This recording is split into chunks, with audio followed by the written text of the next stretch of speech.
Hi Ipe, tapos na yung bahay mo. Eto, inulit ko yung video kasi ayaw pumasok sa computer. Bali yung bricks, tumayo ka, dyan yung gate, yung gate ng tao, katapat ng window na yon. Ngayon, magkakaroon daw ng bricks papunta doon, tapos sa harap, lalakad dyan, patungo dun sa hagdan na yun. Oo, yun yung daan tao. Digit tayo dito. Open tayo dito. Para may halaman. Tapos may open din dito. Digit na ka rin. Hi, Bunny. Gawa na yung daan. Di siguro, pwedeng digit ka na rin dito. Sama dito. Pag digit to, digit din dapat yan.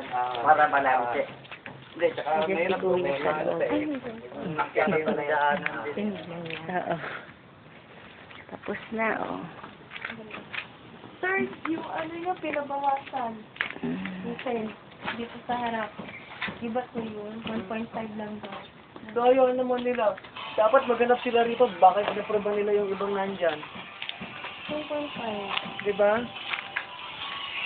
Bigas naman nun. Yung harap lang. Picture natin yung ibang bahay. Bali, eto yung yung tiles na dala ni Andy. Ito yung isa. Daddy, ilapit mo yung isa, Tapos medyo madumi itong isa, pero sana ito ang choice namin kasi hindi madula. Pero sabi ni Raul, ito na lang daw kasi mas bagay sa kulay ng labas ng bahay mo. Ito yung tile sa lanay at saka dun sa terrace. Yan ang magiging tile. Pati dun sa hagdanan, sa step ng hagdan na yun. Oo, pati dun sa step ng hagdan. Ito yung step ng hagdan na sinasabi ko. Ayun. Yun din ang magiging tiles. Yung bricks, ayun yung bricks. Ito nga pala yung bricks, yung gagamitin sa step ng tao. Hindi ko alam kung anong kulay ang gusto mo dyan. Siguro, tawag ka na lang sa amin para alam namin. Oo, marami pang ibang bricks, pero parang ito lang yung dala ni Andy.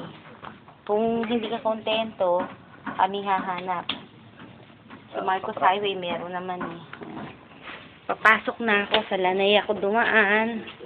Tapos pagpasok, dito bali mapupunta, dito ilalagay yung yung dining table. Tapos, ayan wala pang ilaw. Pagkanan mo naman, nandun yung kitchen top. Ayan. Nakapagdala na kami ng si Tata Tonyo, nadala na namin bigas, asin at tubig. Ayun meron ng lababo. Meron pa ng lababo. Ayan. Sa ilalim ng lababo may cabinet. Ito yung cabinet, Ayan. Ito, meron pa isang maliit na cabinet. Ay!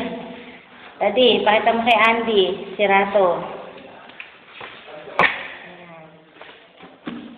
Tapos dito malalagay yung kalan. Ayan.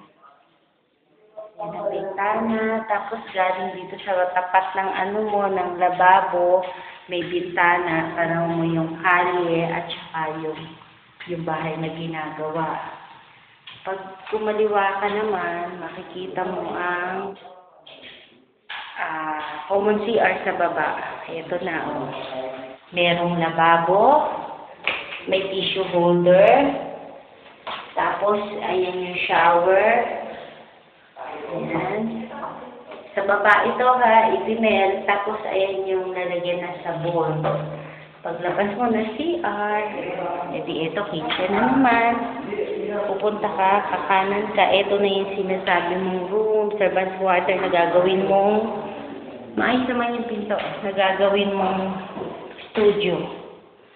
Sa ilalim ng hagdan, ayan yung may bintana dito. Sa ilalim ng hagdan, ito na yung cabinet na tinatanong mo sa amin.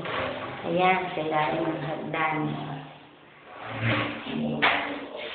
Tapos, kailangan kong ikat to, yung video to kasi baka hindi ko ma-send.